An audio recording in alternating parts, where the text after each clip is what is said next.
How do How do natural events natural events change the earth? change the earth? All right, what are some of the natural events we just learned about or talked about yesterday? Adrian, give me one. We talked about water that changes earth. Water, how water changes the earth. King. Waterfalls. Waterfalls. Earthquakes. Earthquakes. Tsunamis. Tsunamis. Hurricanes. Hurricanes. Waves. Giant waves. Giant waves. Weathering.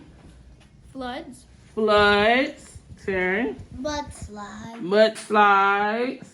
Julian. Hurricanes.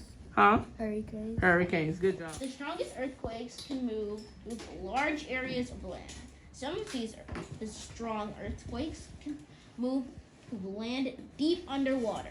This pushes water up to make giant waves. These giant waves are called tsunamis. Good job. We learned about a little bit of that yesterday. Here we go. Highlighters in hand. Highlight the sentences that explain what happens to waves when strong earthquakes move underwater. What happens to waves when strong earthquakes move underwater? Get it highlighted first.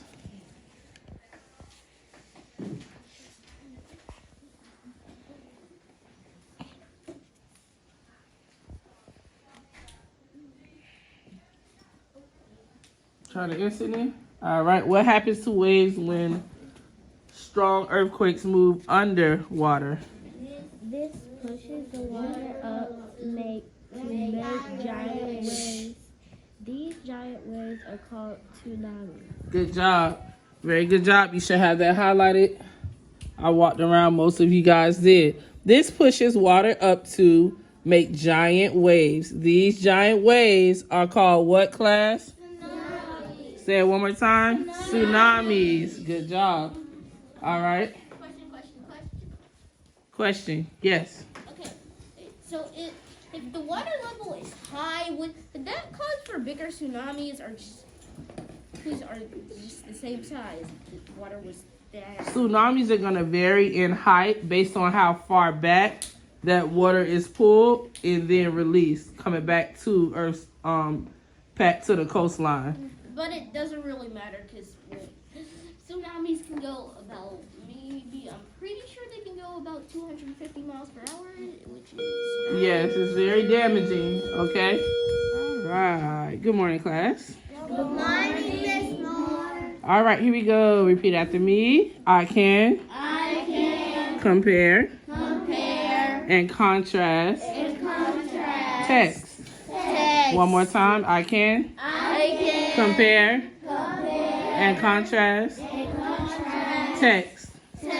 All right, so the text, we have already went over the text, right? Today is Wednesday. We read through the text. We highlighted through our text. We discussed our text. We underlined in our text, right? We went over all of the text features, and now we are going to work on the skills compare and contrasting, okay? So we have done this before, so we just want to go ahead and do this with this text. So what we are going to do is go ahead and review the text. We're going to listen to it, being that we already went over it as a class. And then we'll start working on comparing and contrasting the text. Water wears away rocks and soil as it flows over the land to other places. Places to low places. Rivers can carve great valleys and canyons into the land over time. So just as a reminder, you cannot compare only one thing. We're comparing both texts. So on the graph that we have, and then the graph is also in your book, which category will be speaking of the similarities of both texts? In which part will we write the things that they are similar about? Taryn? The earth is always changing. That's not the answer. Yes, it is. You're correct. But where will we write that? Fine. You said the earth is always changing. Where on our graph will we write that? Underwater? Both are earthquakes. In the middle. So this goes to tell us, once we listen to our earthquake text again, so you know we can jog our memory, we will put all similarities in what category? Both. Everything that deals with water would go water. Everything that deals with earthquakes would go earthquakes. Okay. By Aaron Carr and Megan Cuthbert. How do earthquakes shape the earth?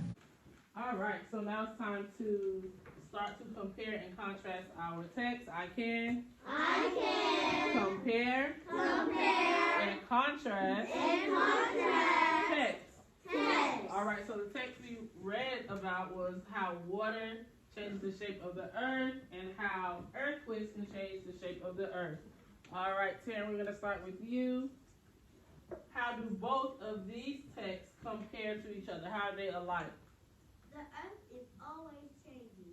All right, we can write that, okay? Both water and earthquakes do what? Change the earth. All right. Great job, Taryn. Everybody say, you go, girl. You go, girl.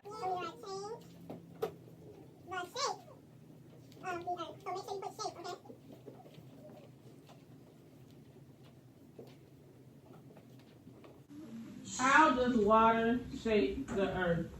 Adrian. Water hitting the rocks harder and harder over and over again.